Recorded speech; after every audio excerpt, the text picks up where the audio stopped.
from Hollywood, the entertainment capital of the world and home of America's premier comedy showcase, the world-famous improvisation, it's A&E's An Evening at the Improv.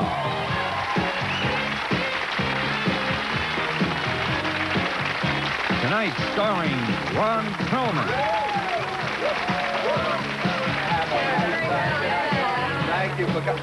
Well, we've been waiting for you. Come on in. Featuring the comedy of Greg Ray, JTO and Bobby Duck, Bob Nickman,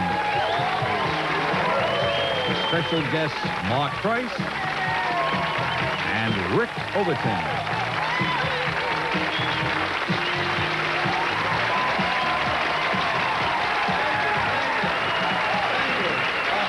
You're too kind. Thank you very much. Thank you, ladies and gentlemen. Good evening and welcome to yet another evening at the Improv. I'm Bud Friedman, your very charming host, and we are delighted to see you all here tonight. We have a great show lined up for you. We have a host. I'm so thrilled to have him with us. He's such a fine dramatic actor, and he's played so many wonderful character roles that, on his own admission, his real face is probably one of the least known faces in show business, and yet his half-man, half-lion character that he portrays on the hit show Beauty and the Beast was recently voted one of the sexiest men in America. Now, there's no need to tell you who the other one was, so we'll go right on with the show and welcome, if you will, the very fine actor, marvelously talented gentleman, Mr. Ron Perlman. Ladies and gentlemen, Ron!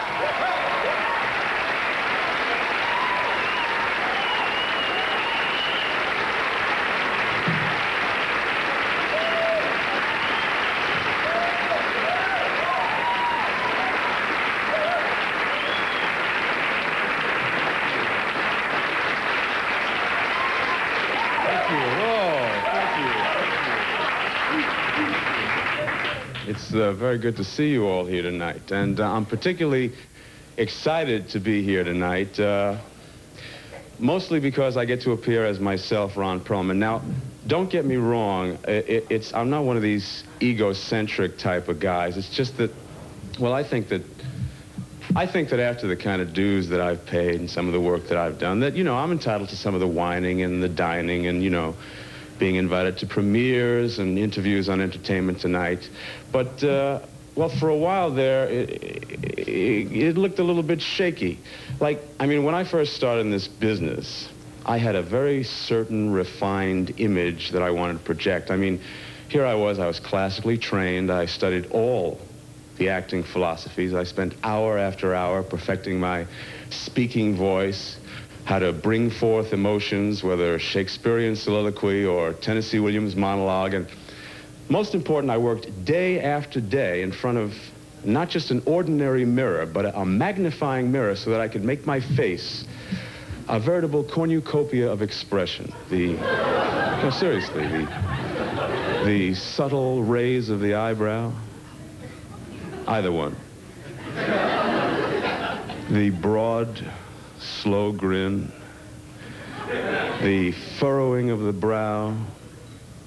So, it's sort of curious that the first roll out of the box is like 3.5 hours in a makeup chair every day for 6 months to look like a Neanderthal in a movie called Quest for Fire, where I ran around like barefoot up to here in the frozen bogs of Scotland for 6 months with dialogue like, oh, ah, ah. So that people could say to me, which one were you? Well, the second big shot was a little bit different. My agent called me up and he said, this is fabulous. This is a tremendous acknowledgement from your peers. I mean, it's a movie version of the best-selling novel, The Name of the Rose, Sean Connery, F. Murray Abraham. You're going to be in a 14th century monastery with all the mystery and the history and the gorgeous, beautiful, elaborate sets and costumes. And I'm thinking, yes, yes, this is what I trained for. The chance to perform in a dramatic, pathos-evoking role with all these fine, great actors. So what is it this time? 5.5 hours in a makeup chair. A haircut that makes Sid Vicious look like he's from Merrill Lynch. The inside of my mouth looks like the inside of a cantaloupe. and dialogue like, tu et inquinabor aspergi mi spermata. So that people could say, which one were you? Well, all this is, to say that times have definitely changed. I mean, I now have my own series. My agents are constantly fielding inquiries and invitations of all kinds, and not for the aberrations that I've created on the screen, but, for me, for Ron Perlman. And, I mean, the Improv calls and asks if I want to host, and I get to do my own makeup. It only took 2 hours. You like it?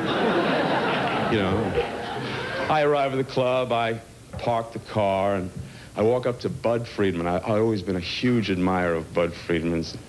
I shake his hand, and he looks me in the eye, and he says, which one are you? Thank you.